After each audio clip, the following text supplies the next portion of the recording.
Sí. Bueno, muchas gracias.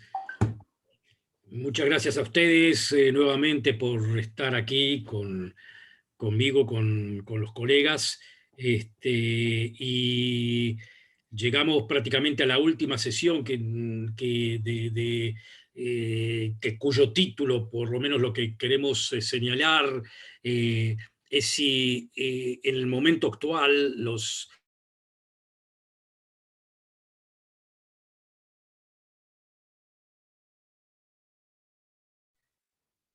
Parece que Alberto se quedó en silencio, así que vamos a esperar un minutito, un momento que debe estar. Se me ve, Ahora sí. sí, dice que hubo un problema acá con la internet, entonces, bueno, sí, sigo retomando.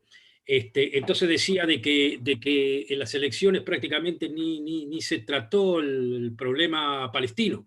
Entonces uno piensa, bueno, se terminó el problema palestino, pero se reintrodujo el problema palestino a través de la votación sobre la participación política y el acceso que tienen a la sociedad los árabes de Israel.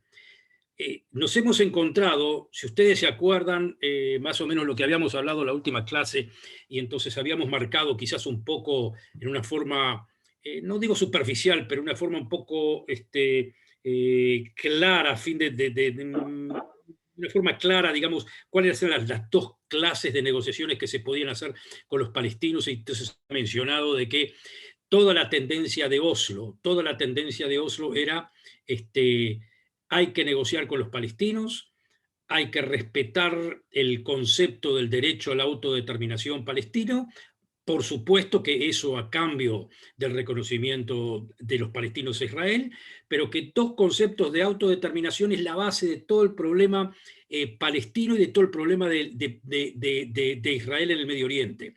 Es decir, cierto que podemos tener paz con los egipcios, cierto que podemos poner paz con los jordanos, pero el centro del problema es el problema palestino, y eso tiene una sola solución, que es la solución a través de la autodeterminación. Explicamos en las tres clases anteriores cómo ese concepto fue el concepto que nos llevó a Oslo, y lo dijimos, lo resumo para que podamos retomar, ¿no? Lo habíamos dicho de que Israel desconfiaba mucho, todos los gobiernos de Israel, no solamente gobierno de derecha, gobierno de izquierda también tenía muchas dudas con el concepto ese de entrar en negociaciones partiendo de la base del reconocimiento mutuo, pero que al final de cuentas, en el momento que se hace, se entra en el proceso de Oslo, después se siguió en Camp David y en el diálogo con los palestinos en Taba, y que después con la intifada, con la segunda intifada, todo esto prácticamente reventó.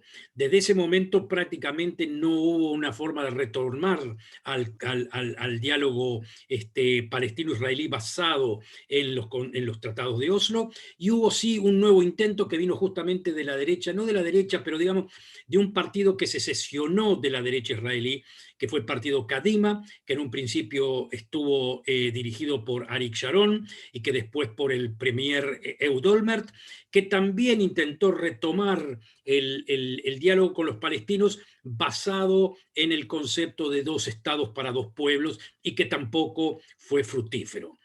Después de eso, prácticamente el diálogo con los palestinos quedó, no es que Oslo murió, pero quedó marcado en los principios de Netanyahu, que definía el concepto, como yo lo dije en la clase anterior, yo no destruyo a Oslo.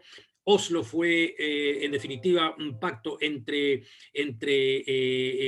Israel y los palestinos, y el Estado de Israel está firmado en eso, o sea que yo no lo voy a destruir, pero le voy a dar otro sentido, le voy a dar otra vuelta. Entonces, él no abandonó el concepto de dos estados para dos pueblos, pero le quitó al concepto de dos estados para dos pueblos, le quitó la sustancia, le quitó la verdadera, lo que se podría decir, el contenido real, el sentir de que tengo que hacer algo más a dar la extra milla, de caminar la milla extra para lograr un acuerdo con los palestinos.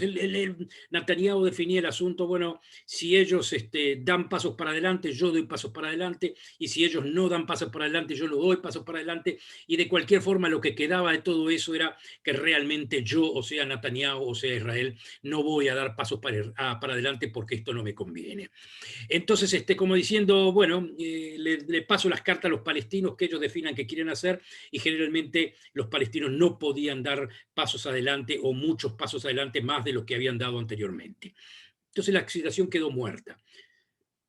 Como la izquierda prácticamente, la izquierda israelí no volvió al poder, quedó la tesis Netanyahu, y lo que decía Netanyahu era de que, señores, olvídense de que Israel necesita a los palestinos para tener un reconocimiento y una vida potable en el Medio Oriente. Y no solamente en el Medio Oriente, sino contrariamente a lo que decía la izquierda israelí, que nos íbamos a complicar, que Israel se iba a complicar con el mundo, que se iba a complicar con que se iba a complicar con los otros.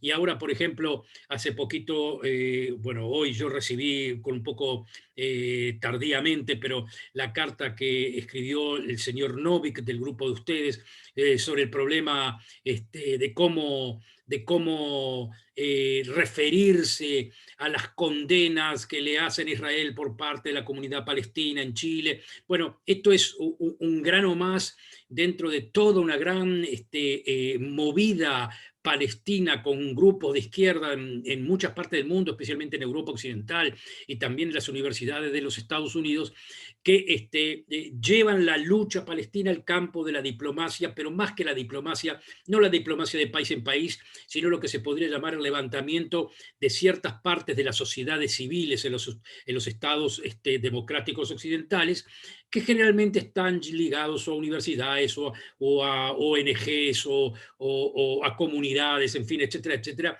y de a poco ir llevando la causa palestina a instancias internacionales o a organismos internacionales en donde se pueda condenar a Israel, si lo quieren llamar así, a piacere. O sea que los palestinos habían ideado el camino así. Terror no nos sirve o nos sirve muy poco. Los que hacen terror son en la franja de Gaza, y eso es el Hamas. Pero digamos, fuera del Hamas, el grupo central de los palestinos es la administración palestina, grupos como la OLP como que la organización de gobierno palestina, entendían de que no se tiene que tirar abajo a Oslo. Al no tirarse abajo Oslo quiere decir nosotros nos comprometemos y hacemos lo posible para que no haya terror, y paradójicamente o no paradójicamente, generalmente los palestinos cumplieron bastante bien con ese párrafo de evitar o ayudar a Israel a bloquear intentos de atentados. O sea, ese párrafo los palestinos más o menos lo cumplen, a Israel le sirve.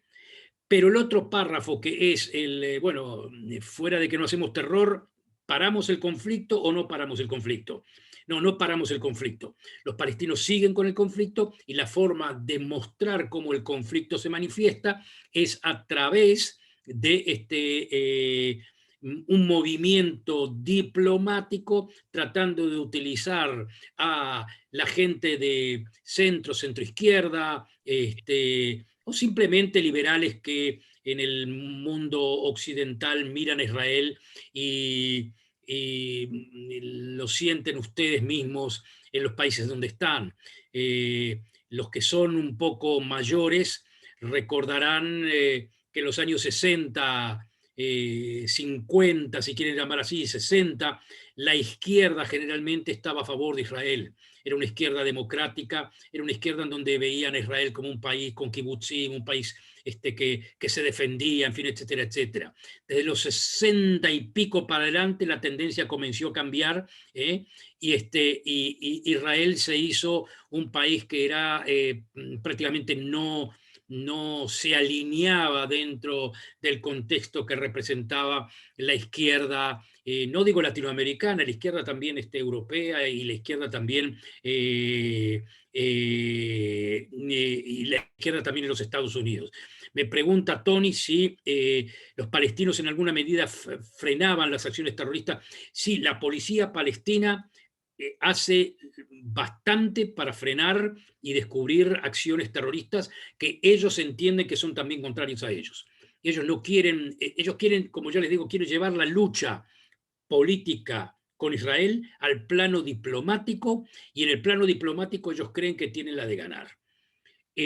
Perfecto, juegan ese partido. Israel inclusive lo entendió, Netanyahu lo entendía como lo que se llama terrorismo diplomático, pero terrorismo diplomático no es terrorismo terrorismo violento, es violencia pero de otro estilo. Y Israel tiene que corresponder, luchar contra esas iniciativas diplomáticas de los palestinos a través de sus propias iniciativas diplomáticas. Ahora, aquí voy al punto, y este es un punto conceptual muy importante.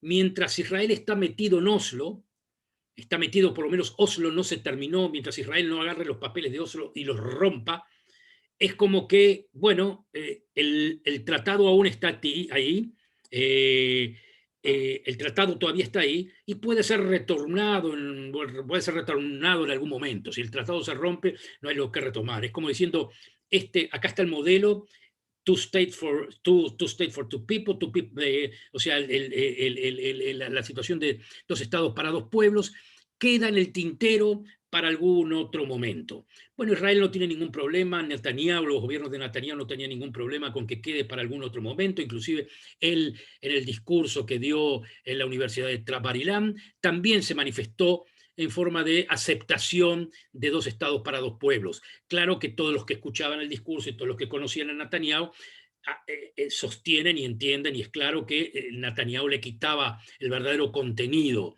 a la frase de esos dos estados para dos pueblos, porque él no cree en eso. Pero no importa, dejado el asunto, es que todo el mundo, digamos, Oslo queda como un marco en el cual permite, si no es el acercamiento ahora, el acercamiento mañana. Esa era la situación. Pero al mismo tiempo Netanyahu hacía otras iniciativas. Y las otras iniciativas querían llevarnos a un diálogo con el mundo árabe que no tenga nada que ver con el problema palestino. Entonces, ya hay precedentes, como dijimos, hicimos la paz con Egipto, hicimos la paz con Jordania, pero faltaba más que eso. Y ese más que eso, fuera de afianzar las paces con Jordania y con Egipto, había que ampliar el abanico.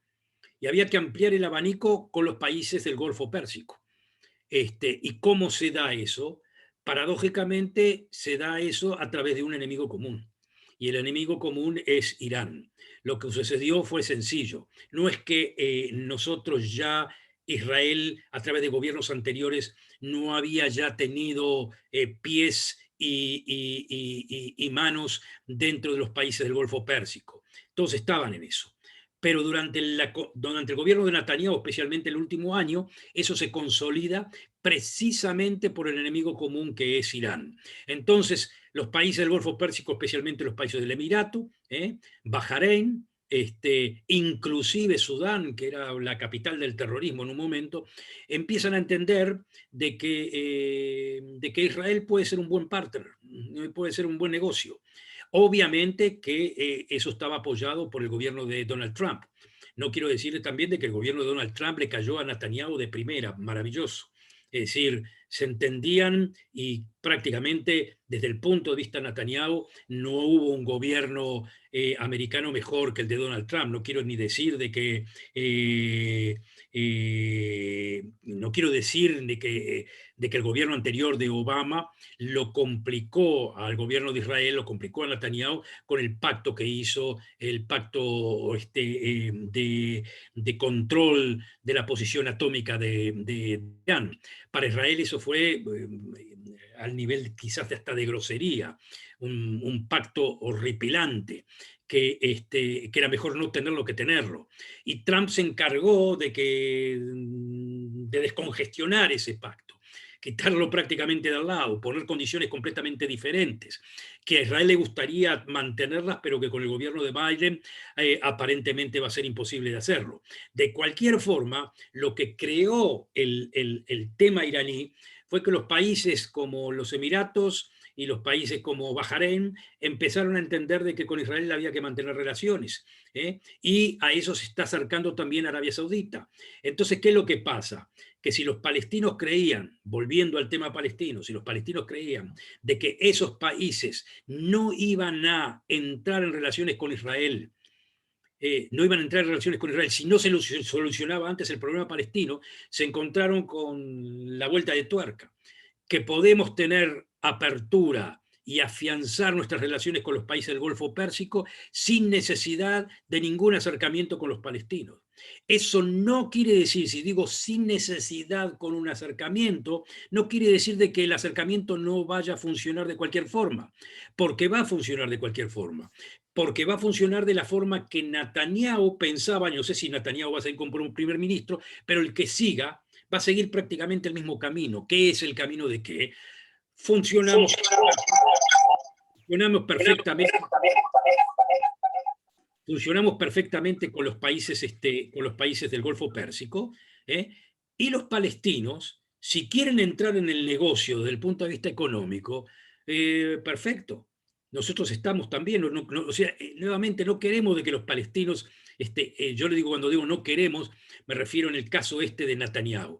Netanyahu no quiere que los palestinos vivan mal, no quiere que los palestinos sufran hambre, no quiere que no tengan prosperidad. Para nada, no hay nadie, yo ya no digo de la izquierda israelí, no hay nadie en la derecha israelí que quiera que los palestinos tengan un mal pasar. Todo lo contrario, lo que cree Netanyahu y lo que cree también la derecha israelí, de que puede haber una paz económica sin necesidad de conceptos que a mí me parece que realmente tienen razón, que es el concepto de la autodeterminación, que es un concepto muy lindo, muy interesante, está muy unido al tema de los derechos humanos, pero que no necesariamente tiene que estar relacionado al tema de los derechos humanos. A ver si me explico con eso. Que uno no tenga derecho a autodeterminación, que un pueblo no tenga derecho a autodeterminación, no necesariamente implica que ese pueblo tenga que ser maltratado, que tenga que ser hostigado, que los individuos no puedan moverse. Hay toda una cantidad de cosas. Claro que las situaciones de las luchas por la autodeterminación, y si ustedes siguen un poco los temas de Cataluña o los temas del País Vasco o inclusive Escocia, están ahí. No necesariamente llevan a una guerra. Hay casos en donde hay crisis. En el caso palestino-israelí, bueno, mucho terror, mucha guerra, mucho etcétera. Pero básicamente la idea es de que sin derecho a autodeterminación, que los palestinos puedan tener una forma de autonomía y una conexión con las instituciones económicas internacionales y puedan ser partícipes de la bonanza que supuestamente va a venir, y lo digo supuestamente porque es supuesta todavía, pero que es creíble de que se van a hacer negocios muy importantes con los países de los Emiratos y especialmente cuando entre Arabia Saudita. Es como, la verdad que yo les trataba de explicar qué es lo que propone Israel a gente de Uruguay y yo les trataba de decir, suena un poco mal, pero que se acuerden la frase de Artigas, esa que decía, no venderé el rico patrimonio de los orientales al bajo precio de la necesidad. Bueno, lo que Israel propone a los palestinos es vendan su patrimonio al bajo precio de la necesidad o al alto precio de la necesidad. Es decir, ¿cuál es el patrimonio de ustedes? La dignidad del derecho a autodeterminación. Señores, no se los vamos a dar. Punto. No se los vamos a dar porque el derecho a autodeterminación de ustedes nosotros lo entendemos como contrario al derecho a autodeterminación nuestra. Entonces no es una cuestión que esté mal o bien, sino que sencillamente choca con nosotros, entonces no se puede arreglar. Pero a cambio de eso, les podemos dar una vida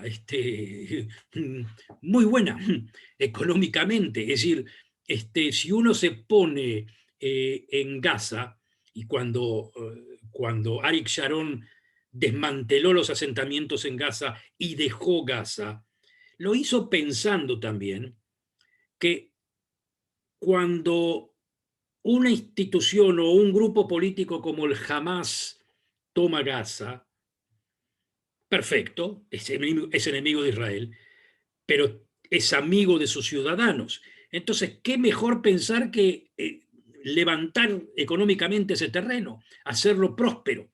¿Qué le exige Israel? Hagan próspero todo lo que quieran, pero sin hostigamiento militar hacia Israel. En una palabra, te permito progresar económicamente todo lo que quieras, pero no te permito armarte para luchar contra mí. ¿Se entiende? Ese era el concepto. Ahora, claro, si uno lo ve desde el punto de vista de autodeterminación nacional, si yo soy una persona de Hamas, le digo al lado contrario, ¿qué quiere decir que no me permitís? Yo no necesito tu permiso. Si yo me autodetermino, soy libre. No necesito tu permiso.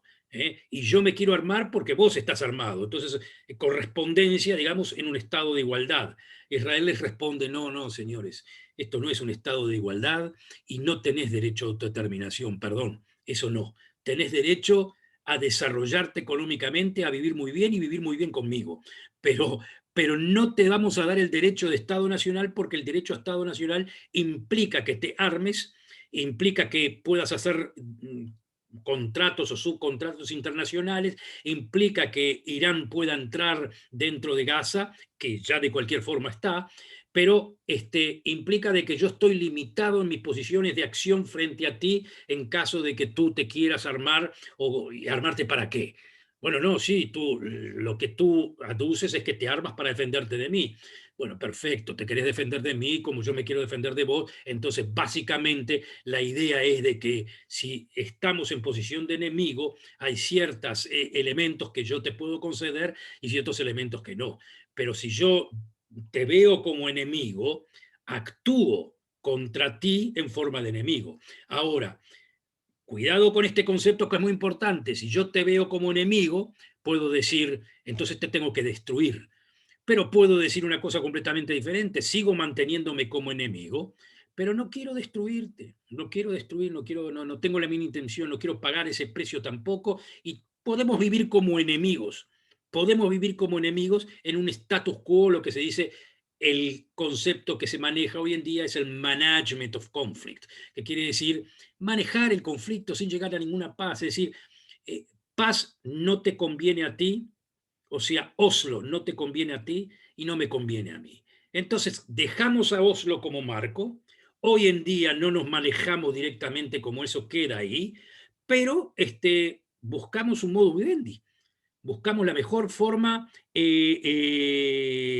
dejamos básicamente el manejar el conflicto en base a dos entidades que son enemigas y que evidentemente una es más fuerte que la otra, punto, porque esa es la situación que se está dando en estos momentos y se terminó. Y nosotros no vamos a dejar esa situación, esa posición de fuerza, porque es nuestra seguridad. Señores, en este caso nuevamente entramos en la discusión, que es una discusión filosófica, una discusión política, en donde la izquierda israelí, en cantidad de gente de izquierda en Europa, en cantidad de gente de izquierda en Chile, inclusive no solamente de izquierda, liberales en Chile, me imagino que le estarán diciendo muchísimos de ustedes, pero por favor, ¿qué hace Israel? Se complica Israel, che. No es una actitud que Israel tendría que tomar, al contrario, por qué no hacen paz con los palestinos? Bueno, eso es básicamente la izquierda, y si no hacen paz con los palestinos es por culpa de ustedes, porque ustedes son lo más fuerte. Perfecto. Del otro lado, en el mapa político israelí y en el mundo todavía no es una posición sumamente entendida, el que lo entendía muy claramente es Trump, y obviamente lo entiende también Putin, y lo entienden en cantidad, lo entiende Orbán en Hungría. Es decir, ¿qué suena todo eso? Generalmente los que entienden la posición de Israel son gente que son de la derecha, son gente que viene del mapa político más de la derecha, tanto en países occidentales como en países no occidentales. ¿Quién entiende mucho Israel? La India, el gobierno hindú. Ellos sí entienden exactamente, dicen, bueno, sí, sí, Israel maneja las cosas como se deben manejar. Porque ellos más o menos tienen la misma idea, la idea de un Estado nacional hindú, que tenga algunas connotaciones liberales, pero que obviamente no ponga en la misma situación de equiparación a la población musulmana. Entonces, Israel, con respecto a los palestinos, opta por esa posición con los palestinos que están fuera, es decir, los palestinos que viven en la Cisjordania y Gaza. Es decir, son la entidad palestina, tiene una cierta autonomía, pero no mucho más que eso. El control de los territorios es nuestro. Generalmente en la zona de las...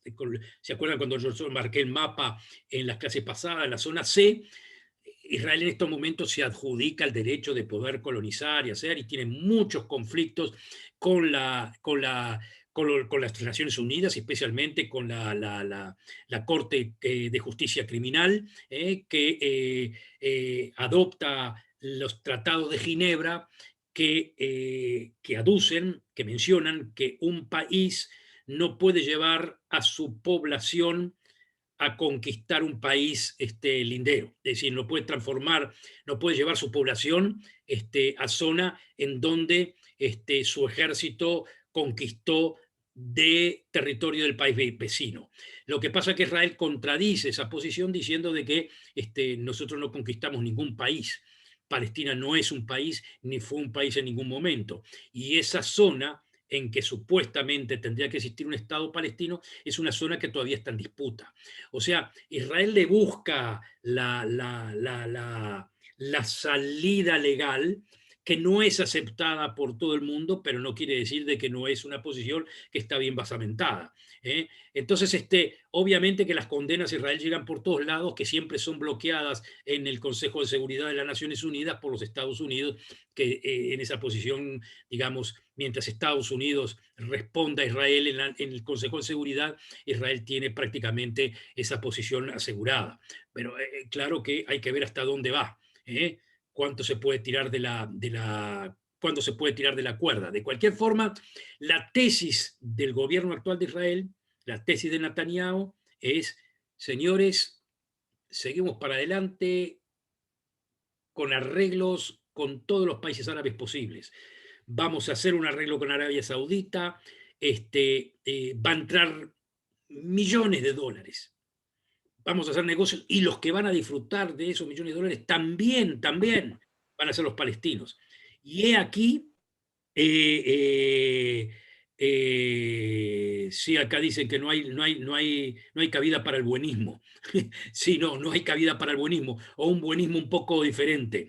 Pero, pero lo que le dice Israel, señores, en este caso vamos a ganar todos. Todavía está en pañales todo, pero uno ve las perspectivas, ¿Y en qué se refleja? Y esto lo quiero recordar porque es importante recordarlo en el momento actual. ¿En qué se refleja más allá del problema palestino? Se refleja en la política israelí interna. Esto es un punto que lo mencioné anteriormente, pero que lo vuelvo a repetir. Los palestinos están divididos en los que son parte de los territorios conquistados o liberados, que no son ciudadanos de Israel, eso es la West Bank y Gaza. Ahora, la West Bank y Gaza, como que se dice Judea, Samaria y Gaza, están a kilómetros, a pocos kilómetros de los palestinos que viven en Israel y son ciudadanos de Israel. Esos ciudadanos de Israel son ciudadanos. Supuestamente en el Estado de Israel tienen que tener derechos iguales como en cualquier Estado democrático. Y tienen derechos individuales, tienen derechos culturales, tienen derecho de todo, pero su representación política, o si quieren llamar así la intelectualidad palestina, hostiga a Israel por lo que se llama discriminación contra la población palestina y contra la población palestina israelí. Es como quien se dice, acá hay dos clases de ciudadanos.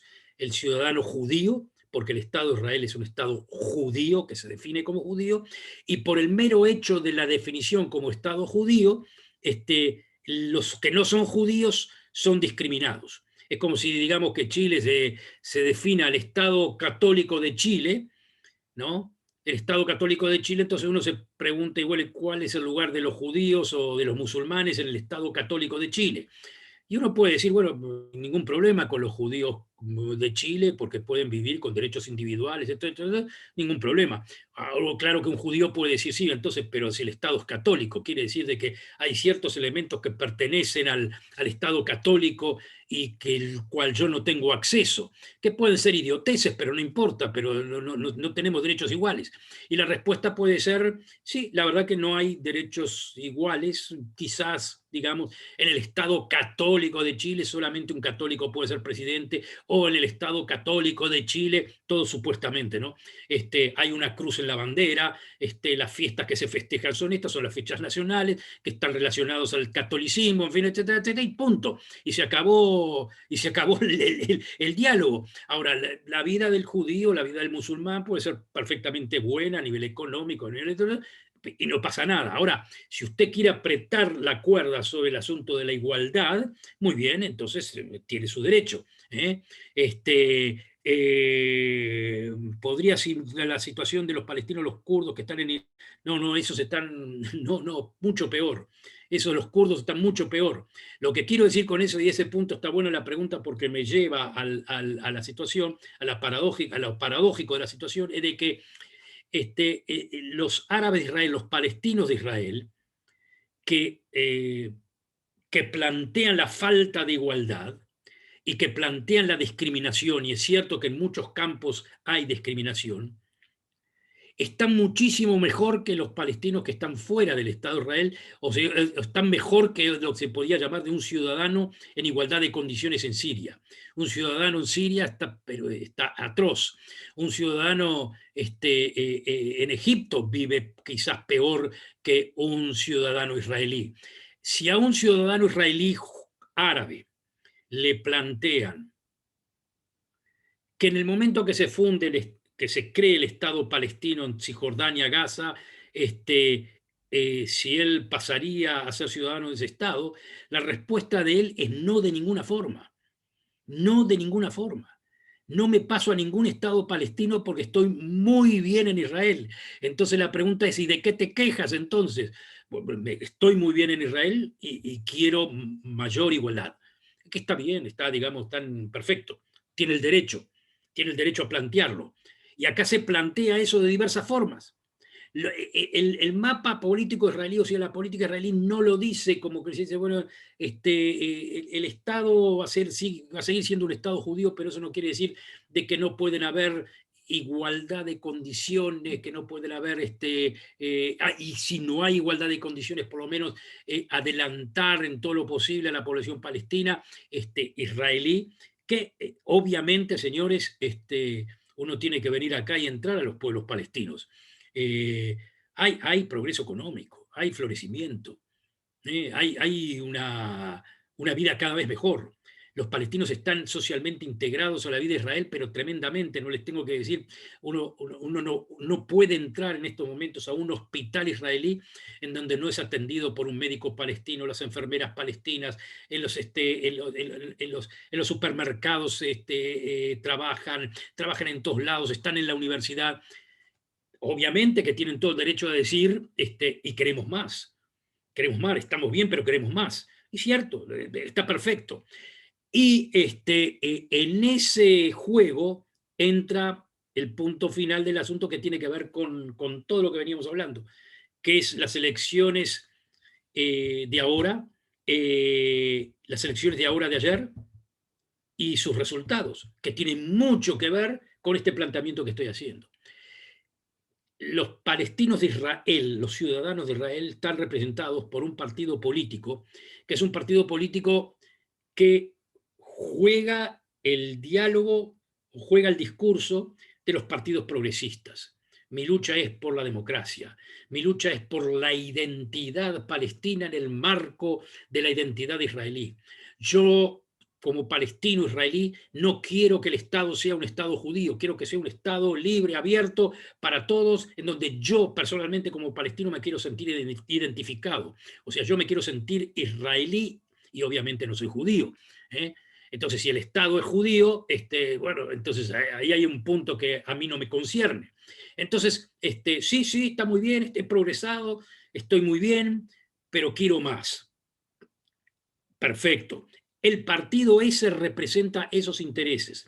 El partido representa los intereses de la democratización especialmente para la gente palestina dentro de Israel, y aparte, por supuesto, aduce y juega el partido de nexo con los palestinos de los territorios, imputando a Israel constantemente por el hecho de que Israel no quiere, coloniza y no quiere darle derecho de reconocimiento a los palestinos, en fin, etcétera, etcétera. Es decir, es un partido que juega, un partido árabe que representa jóvenes árabes instruidos, elevados en el concepto de la autodeterminación, muy firmes y duros en el sentido de que hay derechos que yo los voy a conquistar con lucha política, todo muy bien.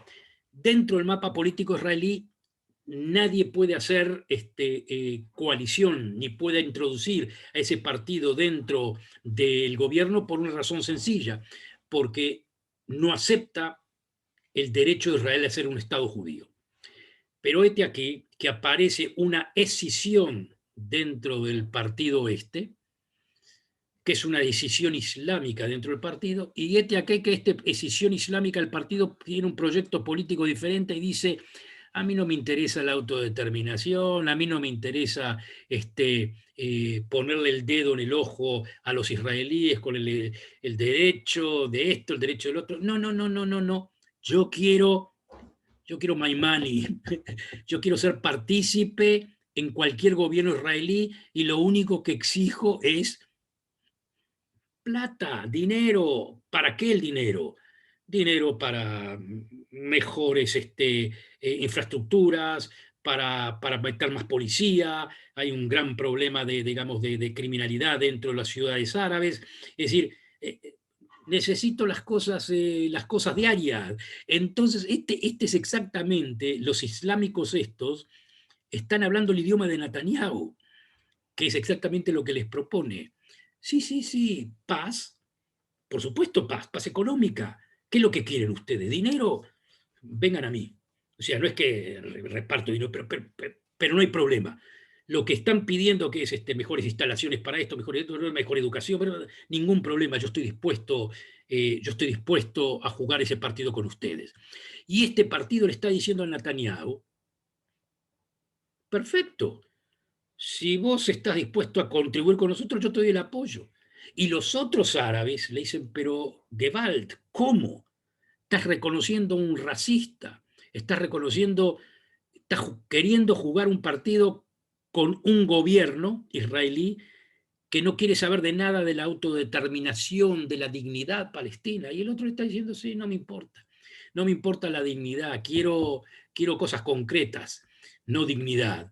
Quiero cosas concretas. Y eso lo voy a lograr siendo partícipe de la sociedad israelí como árabe, en donde mi concepto de dignidad ya no va directamente relacionado con tu concepto de dignidad, que es la autodeterminación. Eso está, sí, puede ser, pero lo dejamos de lado. Señores, las decisiones políticas de ahora en el gobierno de Israel, o sea, el nuevo gobierno que se va a fundar, si va a ser Netanyahu, dudo, pero si va a ser Netanyahu, le va a tener que hacer concesiones a esta rama islámica de los árabes de Israel, le va a tener que hacer concesiones y va a depender su gobierno en ellos. Y esta gente, este grupo islámico, disfruta este momento como si hubiese llegado al Olimpo. Ellos en estos momentos son como el partido bisagra que puede darle el triunfo a un lado o al otro. ¿Y quién va a tener el triunfo de un lado o al otro? El que pague. En una palabra, sí, estoy de acuerdo con la tesis Netanyahu. Esa es la tesis. ¿No estabas hablando de que querías árabes que hablemos en términos de negocios? Aquí estoy. Estamos hablando en términos de negocio. Y se puede dar una situación que es fuera de lo común. La verdad que es un adelanto que les digo, pero es fuera de lo común.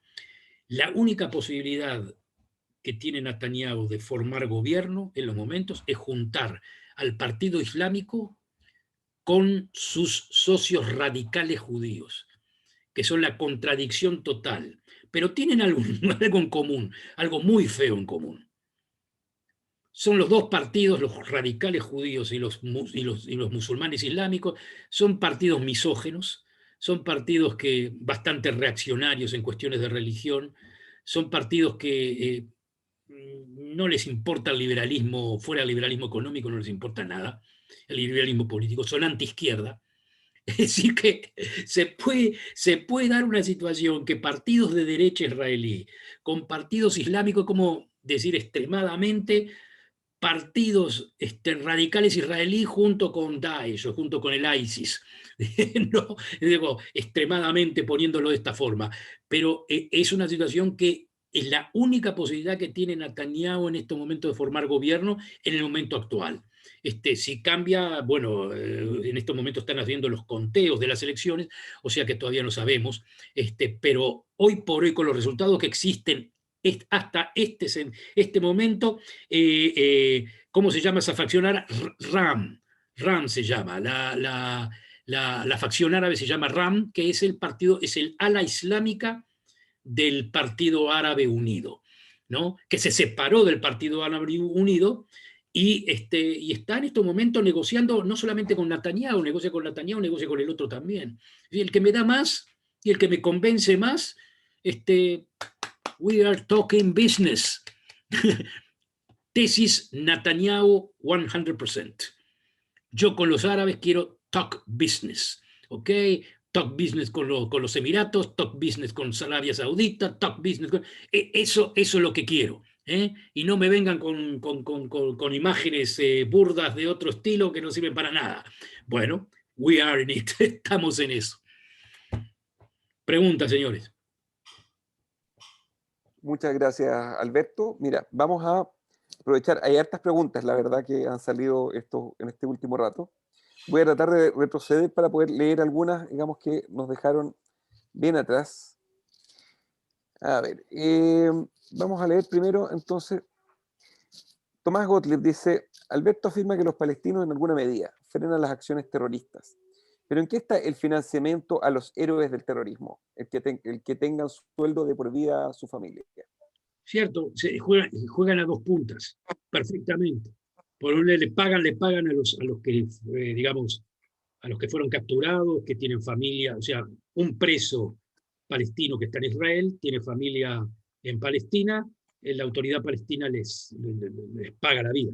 ¿eh? Eso sí, pero si la autoridad palestina ve que descubre una célula terrorista que va a hacer un acto determinado, enseguida le comunica, por lo menos así funcionó hasta ahora, enseguida le comunica a los servicios de inteligencia israelí que hay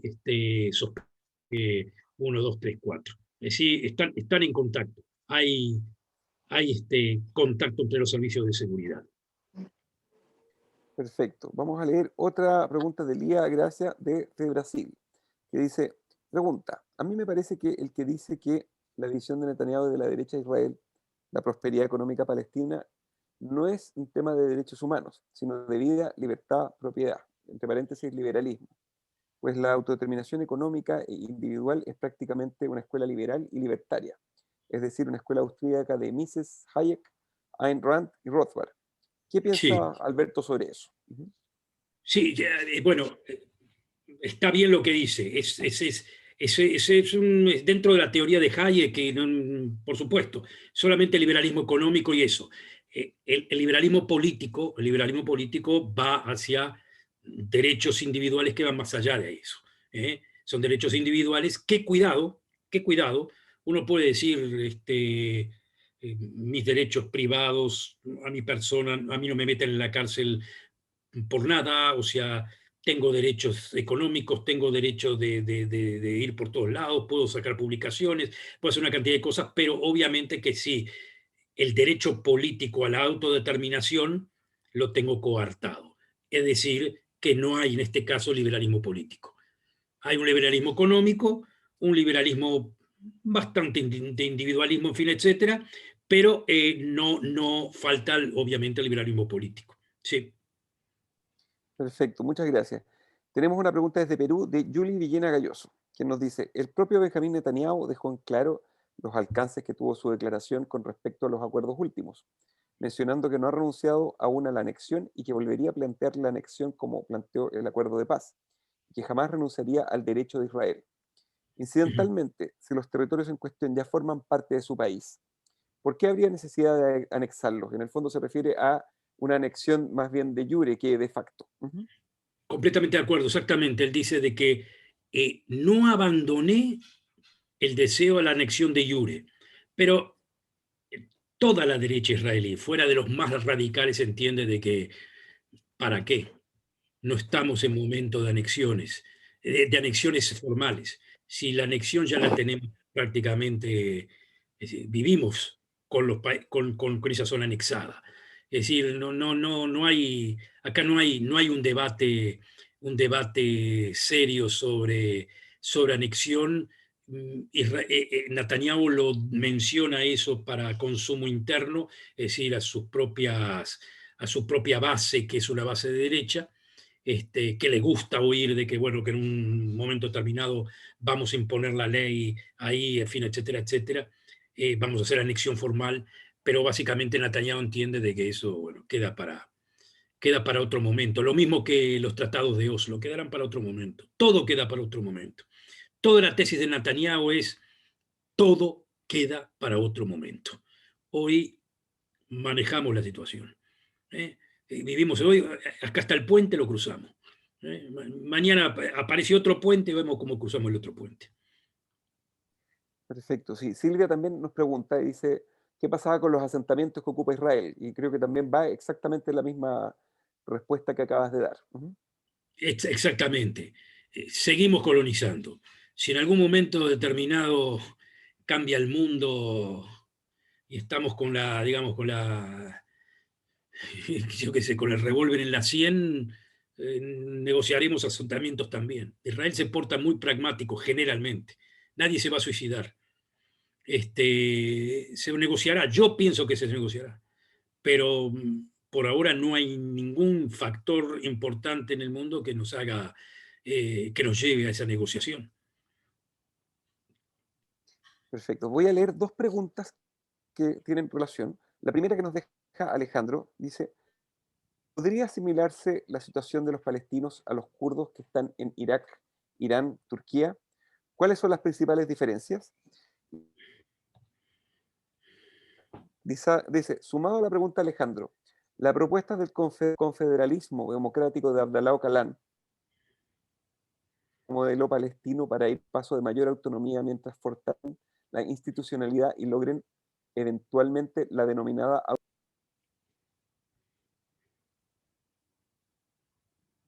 Se me quedó eso. ¿Me oyes?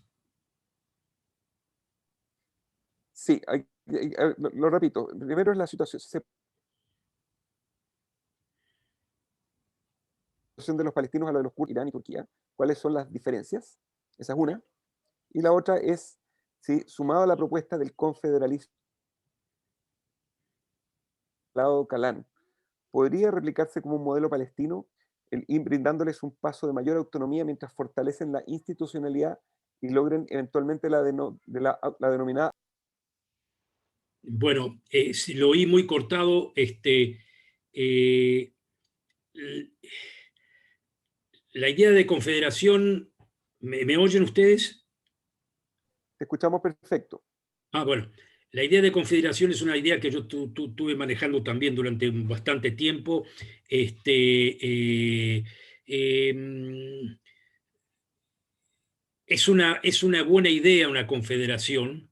La confederación es una buena idea, especialmente para grupos étnicos, o para, digamos, estados etnonacionales. A mí me gusta la idea. Eh, no va a funcionar. ¿Qué quiere decir una confederación?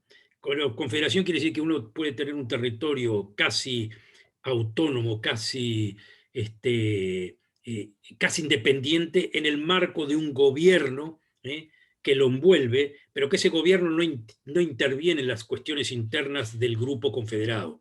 Es como, o en cosas mínimas. Es como, por ejemplo, Europa podría ser una confederación. Existe Francia, existe Italia, existe esto, y existe la Unión Europea. La Unión Europea tiene intervenciones, hay muchas cosas que se deciden en el marco de la Unión Europea, pero que los estados tienen digamos, un peso sumamente importante. El Estado no desaparece. cambio, si ustedes van a una federación como los Estados Unidos, hay estados, pero el gobierno federal tiene mucho más intervención que un gobierno confederal.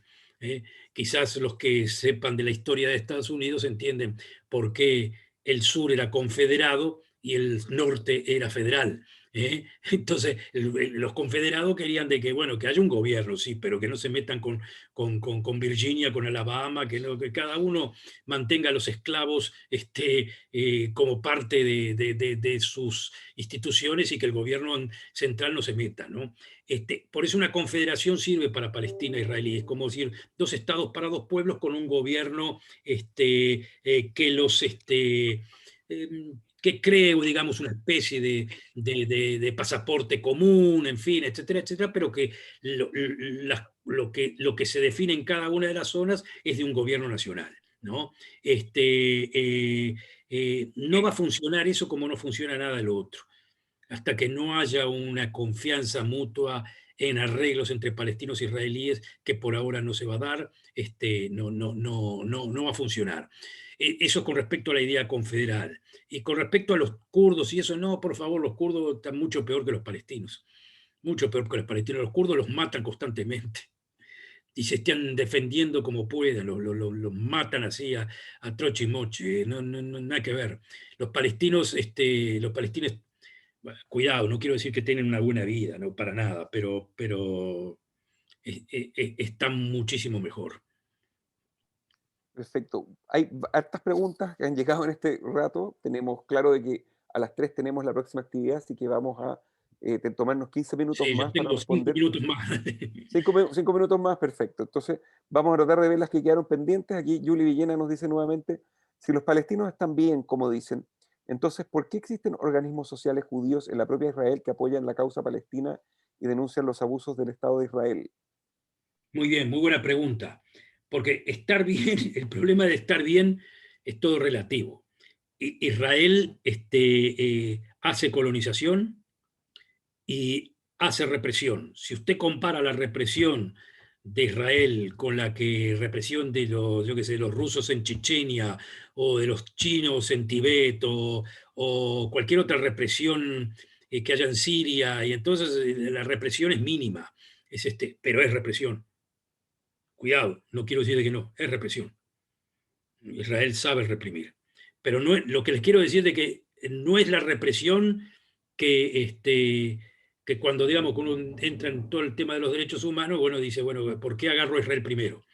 Bueno, no sé por qué agarro a Israel primero, porque hay otros que tienen muchísimos niveles de represión más altos que los de Israel. Y que obviamente que nadie se mete directamente con eso, ni nadie quiere hablar de eso.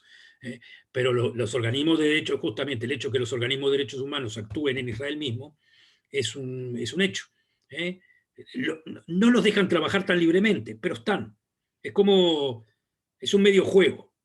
Están ahí, pueden protestar, pueden hablar, pueden estar por ahí, pueden ver qué pasa con los palestinos, pueden denunciar, se ven las denuncias, y muchas de ellas no. Es por eso de que nosotros tenemos gente como periodistas como Guidon Levy, como Amira Haas y toda una cantidad de gente que está constantemente en la lucha de denuncias, de las denuncias de lo que hace Israel. Son israelíes, ¿no? Que están constantemente denunciando, bueno, que no quiero decir, miren, mataron a este, mataron al otro, este se le rompió aquello, acá falta el agua, todo tienen razón, hay hay muchas violaciones, pero como ya les digo, ni se animen a comparar con las violaciones que hay en la zona esta y un poco más allá. Perfecto, muchas gracias. Aquí tenemos, yo creo que una o dos preguntas más vamos a alcanzar, de acuerdo a lo que estamos viendo. Tenemos, ¿por qué para Israel significó algo tan grave el acuerdo nuclear de Irán? Pregunta José Maldonado. Sí, por una razón muy sencilla, porque el pacto con Irán es control de, de los emprendimientos atómicos de Irán durante 10 años, y no hay absolutamente nada que diga sobre las otras actividades de Irán. Es como diciendo, dentro de 10 años el pacto este se termina y sigo para adelante. Durante 10 años me controlo, 10 años pasan así nomás. Y al mismo tiempo sigo con mis planes balísticos, sigo con financiamiento de grupos de terrorismo contra Israel y Estados Unidos en cualquier otra parte del mundo, y me sigue entrando plata porque sigo siendo un Estado respetado por el hecho mismo que respeto el pacto atómico. El pacto atómico los iraníes lo respetaban perfectamente. Ese era el problema, que no tenían ningún problema con respetarlo. Ese fue el error de Obama. Les dio demasiada concesión y lo dejó ahí. Israel quería cambiar los términos. Y eso es lo que quería hacer Trump también. No es solamente el tratado de atómico, es el tratado y mucho más.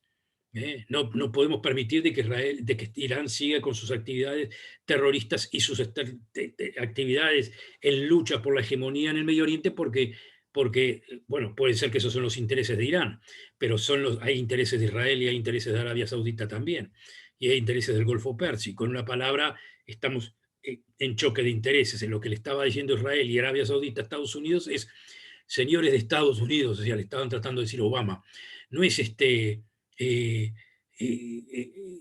neutral, ustedes no son neutrales, ustedes son aliados nuestros. O sea, usted y Estados Unidos tienen que jugar el partido de aliados, no el partido de tratar de convencer a los enemigos, dándole concesiones a los enemigos. Es cambiar las reglas de juego. Es como quien se dice, bueno, mi actividad, bueno, yo quiero portarme bien con los enemigos a ver si los convenzo de que yo soy buena gente. Entonces lo que dice Israel, lo que decían los países del Golfo Pérsico, no tenés que convencer de que sos buena gente a nadie. A los enemigos tratarlos como enemigos y a los amigos tratarlos como amigos, y nada más. Y Irán hay que tratarlo como lo que es, un enemigo. Y si quiere ser amigo, bueno, bajo nuestras condiciones, no bajo las condiciones de ellos. Obviamente que los iraníes lo ven diferentes, obvio, pero yo no estoy hablando en nombre de los iraníes, estoy hablando en nombre mío o en nombre de los intereses que yo defiendo. Ese es el asunto. Lo que hizo Obama era aportarse como, bueno, ¿no? Un nuevo diálogo en donde respeto al enemigo, trato de entenderlo. Acá le decían, pero ¿qué tal? Pero te caíste de la cama, ¿qué quiere decir entender al enemigo? Lo entendemos, el enemigo está muy claro. El enemigo es muy claro, ¿no? Con hacerle concesiones no lo hacemos amigo. El enemigo es enemigo. Ese es el asunto. Ahí está, como dice Manu, ni Chamberlain fue tan nefasto como Obama. Sí, Chamberlain fue nefasto y Obama también. Sí, sí. Sí, para cerrar también, Manu nos hace una última pregunta, que es, ¿crees que Biden seguirá en la misma línea que Trump, caballero de la Orden Macabea? Dice, para poder continuar justamente con esto. No creo. Está cambiando sustancialmente Israel se va a tener que amoldar a nuevos movimientos. Perfecto. Bueno, Alberto, estamos enormemente agradecidos de que hayas podido compartir con todos nosotros tu conocimiento, sobre todo tu experiencia, habiendo tenido, digamos, un roce político tan alto, digamos, con personas como Shlomo Ben-Ami y además que con una prolífica carrera en la Universidad de Tel Aviv, así que estamos todos muy agradecidos por tus clases. La verdad que, tal como te comenté antes que partiéramos, todas las personas están muy contentas y sienten que han contribuido muchísimo. Y como aparece acá en el chat, has tenido alumnos desde Costa Rica, desde Perú, Brasil, Chile, Israel. Tuviste gente también que estuvo desde Moscú incluso. Así que ha sido realmente una clase magistral. bueno, Y muchísimas gracias a todos. Y que podamos volvernos a encontrar dentro de poco. sí, Ojalá. muchísimas gracias, Alberto. Ujú. Vale.